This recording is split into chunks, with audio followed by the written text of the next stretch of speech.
이사야서는 이 성경의 압축판이라고도 이렇게 말을 하거든요. 그러니까 구약의 39권과 신약의 이런 27권으로 이 총 66권으로 이루어져 있는데 마치 이사야서도 66장으로 되어 있어서 성경의 66권의 그런 압축판이라고 이렇게 말을 또 하고 우리도 이렇게 알고 있습니다. 그렇다면 1장과 39장까지는 심판의 말씀이라면은 40장부터 66장은 하나님의 백성들에게 대한 또 우리에게 대한 구원에 대한 말씀으로 우리에게 많이 들려주고 있습니다. 그래서 오늘 40장 첫 절부터 구원이 어떻게 선포되고 있는지를 우리가 한번 볼 건데요. 1절 말씀 보니까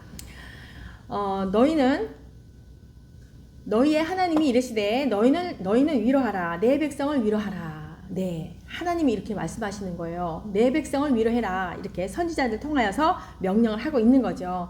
그러면서 2절은 너희는 예루살렘의 마음에 닿도록 말하며 그것에게 외치라. 그 노역의 때가 끝났고 그 죄악이 사함을 받았느니라. 그의 모든 죄로 말미암아 여호와의 손에서 벌을 배나 받았느니라 할지니라 하시니라.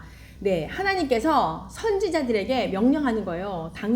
나의 백성들을 위로하라. 그렇게 명령을 하십니다. 그러면서 뭐라고 합니까?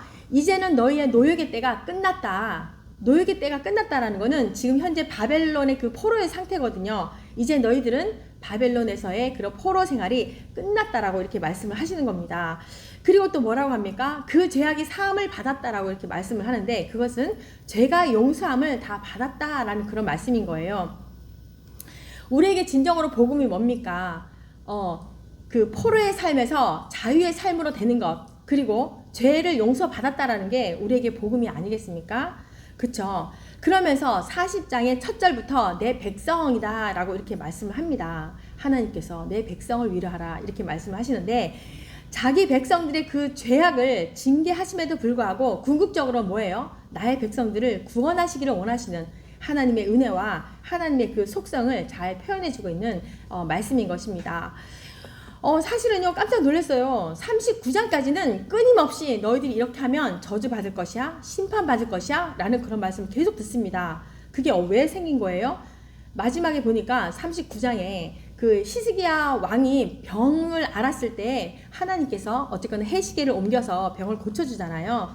그런데 그 이후에 히스기야가 교만이 들어옵니다. 이제 내가 살았으니까, 내가 잘났으니까 이러면서 옆에 있는 바벨론 국가의 그런 함께 그 화친 조약을 맺고 자기의 그런 무기고와 이런 창고를 다 열어주면서 이 교만함이 들어옵니다. 히스기야 왕에게. 그러니까 우리도 마찬가지예요. 하나님께 은혜를 받고 그 은혜를 하나님께 영광을 돌리지 아니하고 사람에게 영광을 돌리는 순간 우리는 교만이 들어오거든요. 히스기 왕도 마찬가지로 그래서 이 히스기 왕의 그런 교만으로 인하여서 너희 후손들에게 미칠 그런 저주의 말씀을 이사야를 통해서 듣습니다. 그러고서 바로 40장에서 정말 반전같이 내 백성을 위로해라 그렇게 말씀을 하시는 겁니다. 이 39장과 40장과의 그 시간의 차는 사실은 있어요.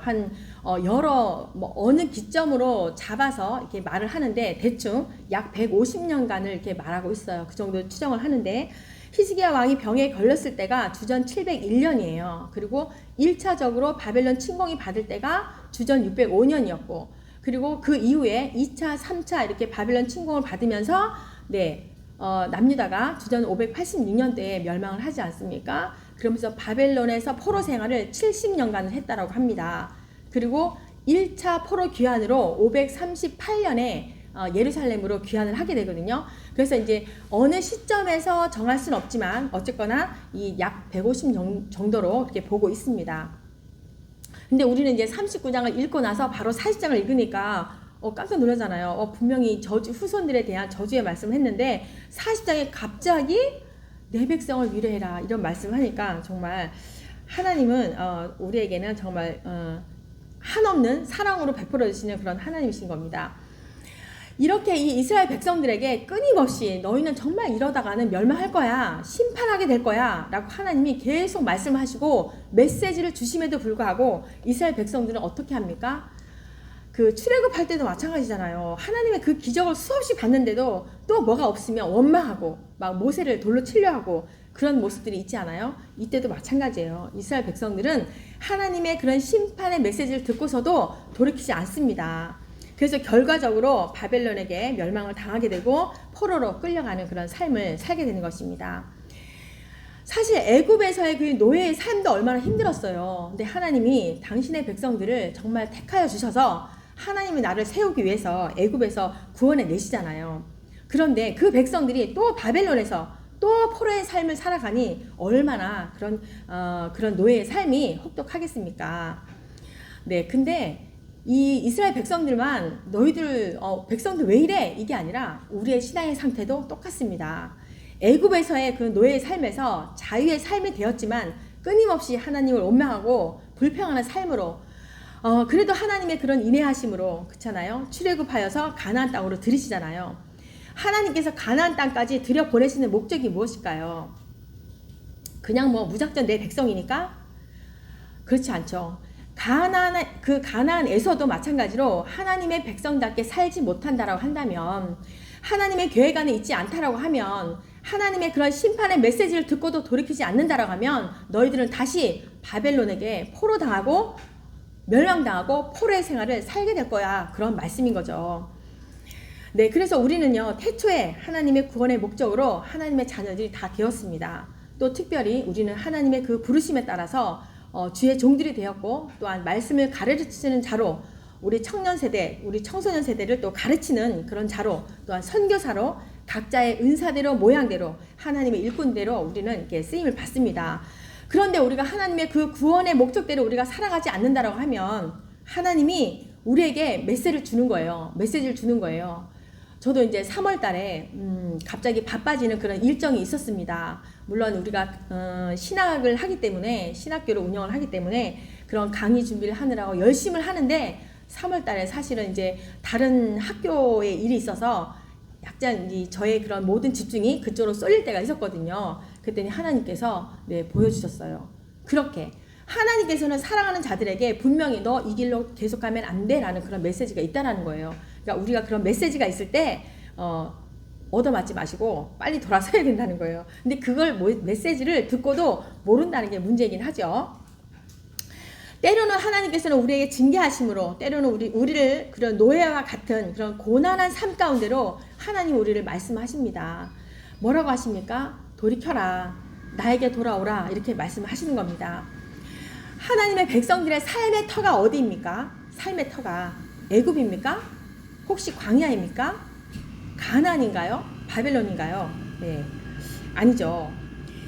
아직도 내가 애굽에 있다라고 하면 빨리 출애굽을 하셔야 되는 거고, 내가 아직도 광야에 있다라고 하면 가나안을 또 가슴에 품어야 되는 것이고, 가나안에 있다라고 하면 하나님을 품어야 하는 것입니다. 그래서 그 가나안 땅에서, 이 가나안 땅으로 하나님께서 우리를 보내셔서 하나님의 백성으로 살기를 원하셨죠. 그런데 하나님의 백성으로 사는 것이 아니라 그 땅 가운데 가나안 백성들의 그 삶을 똑같이 따라가게 살아가게 되면은 다시 너희들은 바벨론으로 끌려가게 될 것이야 라는 그런 말씀인 것입니다. 그래서 우리 하나님의 백성들은 하나님의 백성다운 그런 정체성을 잃어버리면 절대로 안 되는 것입니다.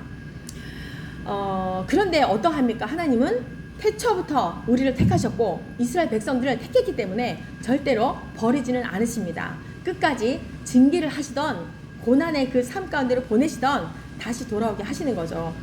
그래서 사랑하는 백성들이 다른 우상들에게 눈을 돌리고 마치 하나님이 없는 것처럼 삶을 살아가게 되면은 하나님은 그냥 지나치지 않는다라는 거예요. 이스라엘 백성들이 바벨론으로 끌려갔지만 하나님은 다시 회복할 것을 이전에 예언도 하셨고 다시 회복해 주십니다. 왜 그렇습니까? 하나님은 우리에게 언약하신 대로 반드시 이루시기 때문이에요. 이미 아브라함 시대부터 약속하신 하나님은 이스라엘 백성들을, 또한 우리를 택하셔서 당신의 그런 나라를 세우시기를 원하시기 때문에 다시 우리를 언약하신 가운데로 다시 인도하시는 겁니다. 3절 말씀 보니까 외치는 자의 소리여 이르되 너희는 광야에서 여호와의 길을 예비하라, 사막에서 우리 하나님의 대로를 평탄하게 하라. 네, 이스라엘 백성들이 바벨론 포로 생활 가운데 돌아올 때에는 그 백성들과 함께 돌아올 참 왕이신 여호와의 길을 예비하라고 하시는 겁니다. 그분은 어떠한 분입니까? 이스라엘 백성들의 그 회개를 통하여서 바벨론의 그 압제 가운데 해방시킬 그런 여호와이시고 구원자이시고 이스라엘의 참된 왕이신 하나님을 맞을 준비를 하라는 것입니다. 그래서 우리 성도들을 죄와 사망의 권세에서 구원하실 만유의 왕 되시는 그리스도를 맞을 준비를 하라고 하시는 겁니다. 4절 말씀 보니까 골짜기마다 도두어지며 산마다 언덕마다 낮아지며 고르지 아니한 곳이 평탄하게 되며 험한 곳이 평지가 될 것이요. 이렇게 구원의 대로를 만들기 위해서는 하나님의 백성들이 해야 할 일이 있다는 거예요. 뭐예요? 골짜기마다 도두어져라. 그건 뭐예요? 골짜기를 메우라는 것인데 우리 마음 가운데 있는 그런 모난, 죄악된 성격들을 없애라는 그런 말씀인 거예요. 그리고 산마다 언덕마다 낮아지라 라는 그런 말은 높은 산을 마치 깎듯이 우리의 교만한 마음을 제거하고 겸손하라는 그런 말씀인 거예요.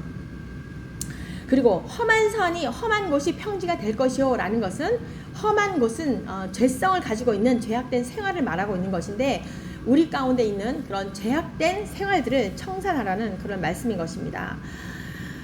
그렇습니다. 우리는 신앙의 경륜들이 다 쌓이게 되었어요. 그쵸? 언제 어느 시기에 만난지는 모르지만 우리는 이렇게 믿음의 여정을 가면서 신앙의 경륜을 쌓이게 됩니다. 그리고 하나님의 말씀으로 더 깊어지는 영성이라면은 그쵸? 모난 성격도 없어져야 되는 것이 당연한 것이고 교만한 모습도 절대로 안 되는 것이고 죄악된 모습들도 다 버려야 되는 것이 당연한 겁니다.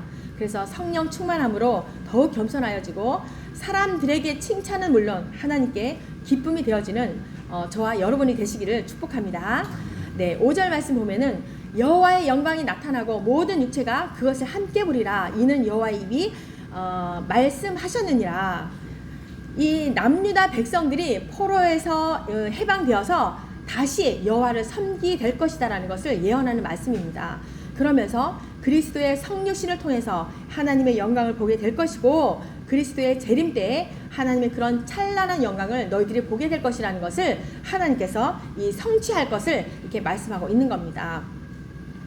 그러면서 6절과 8절 말씀 보니까 말하는 자의 소리여 이르되 외치라 대답하되 내가 무엇이라 외치리이까 하니 이르되 모든 육체는 풀이요 그의 모든 아름다운 들의 꽃과 같으니 풀은 마르고군요. 풀은 마르고 꽃은 시듬은 여호와의 기운이 그 위에 불미라. 이 백성은 실로 풀이로다. 풀은 마르고 꽃은 시드나 우리 하나님의 말씀은 영원히 서리라 하라. 네, 모든 인생의 여하는 들의 꽃과 같다라는 거예요. 다윗의 시를 인용하면서 바벨론을 상징하고 있거든요. 바벨론을 상징하는 이 인간의 모든 영광은 곧 사라질 것이라고 말씀하는 거예요. 그래서 그런 거에 찬란한 것에 너희들이 마음을 주지 마라 그렇게 말씀하는 거죠. 모든 사라져버려 가는 그런 세상의 부귀영화를 위해서 너희들이 살지 말라고 이렇게 말씀을 하는 겁니다.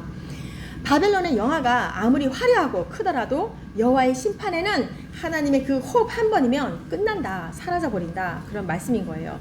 그래서 세상에는 하나도 우리가 의지할 것이 없다라는 그런 말씀을 하고 있는 겁니다. 그러면서 선지자들에게 외치라고 명령하시는 거잖아요. 우리는 무엇을 외쳐야 합니까? 온 세상을 창조하신 하나님을 외쳐야 하는 것이고 모든 만물을 다스리는 여호와, 세상 역사를 통치하시는 여호와, 당신이 지으신 모든 것을 섭리하시고 성취하시는 여호와, 예수 그리스도를 우리는 외쳐야 되지 않습니까? 네, 오직 예수 그리스도만이 길이고 진리고 생명이심을 우리는 외쳐야 할 것입니다. 네, 인간의 모든 상황들은 역사 시대에 따라서 변하지만 여호와의 말씀은 어떠합니까? 영원토록 변함이 없으십니다. 그죠? 그 말씀대로 결국 바벨론에게 우리 남유다가 멸망을 당하고 또한 그 이후에 어때요? 선민 이스라엘들은 회방이 됩니다. 하나님의 말씀이 이렇게 성취되는 것이죠. 하나님의 말씀은 영원하시고 성취하시는 분이기 때문에 당신의 백성들을 끝까지 놓지 않으시고 붙드시고 인도하시고 네, 약속의 말씀으로 붙잡고 믿음의 경주를 끝까지 승리하시는 저와 여러분이 되시기를 네, 축복합니다. 네, 또 21절에 보니까요 제가 좋아하는 말씀이에요. 너희가 알지 못하였느냐? 너희가 듣지 못하였느냐? 태초부터 너희에게 전하지 아니하였느냐? 땅의 기초가 창조될 때부터 너희가 깨닫지 못하였느냐? 네, 저는 가장 좋아하는 말씀이 창세기 1장 1절이거든요. 태초에 하나님이 천지를 창조하시니라. 사실 그 말씀 때문에 저는 하나님 앞에 붙잡힌 바 되었고요. 태초에 창조주의 그 하나님이심을 믿는 데서부터 우리의 신앙의 상태는 달라집니다. 창조주의 하나님 만날 때 우리의 신앙의 놀라운 출발이 거기서부터 시작이 되는 거예요. 모든 세상을 바라보면서 어떠합니까? 창조주 하나님을 발견하지 않습니까? 그쵸? 그럴 때 얼마나 우리가 우리 마음 가운데 샘솟는 그런 기쁨이 충만하게 이렇게 올라오는 거예요. 그 창조 가운데 내가 있구나. 나로 하여금 하나님의 이 창조물을 보게 하시는구나. 그런 동심과 같은 그런 마음이 올라옵니다. 이 세상 만물을 보면서 하나님의 역사를 바라보면서 그렇게 느낍니다. 저는. 네, 31절에 보니까 오직 여호와를 앙망하는 자는 새 힘을 얻으리니 독수리가 날개치며 올라감 같을 것이요 다른 박질하여도 곤비하지 아니하겠고 걸어가도 피곤하지 아니하리로다. 네, 우리는 나약한 인간이에요. 처음에는 은혜 받았어요. 성령 충만해요. 체험도 많이 해요. 그런데 우리는 나약한 인간이기 때문에 또다시 우리는 이스라엘 백성들과 같아요. 저희들은. 그렇지만 여호와를 바라고 찾는 자에게는 영원히 피곤하지 아니하는 새 힘을 주신다라고 말씀하고 있어요. 이런 자에게 독수리같이 날개치듯 올라감 같고 다른 묵질하여도 곤비치 아니하는 그런 성령 충만함의 능력이 나타난다는 거예요. 그래서 여호와를 의뢰하시고 바라시고 신뢰하시는 저와 여러분이 되어가지고 날마다 독수리처럼 솟아오르는 충만함으로 영원히 주를 예배하는 자들이 되기를 축복합니다. 아멘. 네, 기도합니다. 하나님 아버지 감사합니다. 매일의 삶 가운데 영의 양식을 주셔서 배부르게 하시고 그 삶으로 살아가게 하시고 충만함으로 여호와를 찬양케 하시니 감사합니다. 믿음의 여정을 돌아보면은 좋았던 때도 있었고 기뻤던 때도 많았지만 고난 가운데 힘들어 하던 때 역시 하나님의 도우심으로 우리가 일어서게 됨을 압니다. 우리의 삶을 돌아보면 실수투성이지만 그럼에도 끝까지 당신의 길로 인도하시니 감사합니다. 당신의 위로하심을 또 한번 경험합니다. 감사합니다. 예수님의 이름으로 기도합니다. 아멘.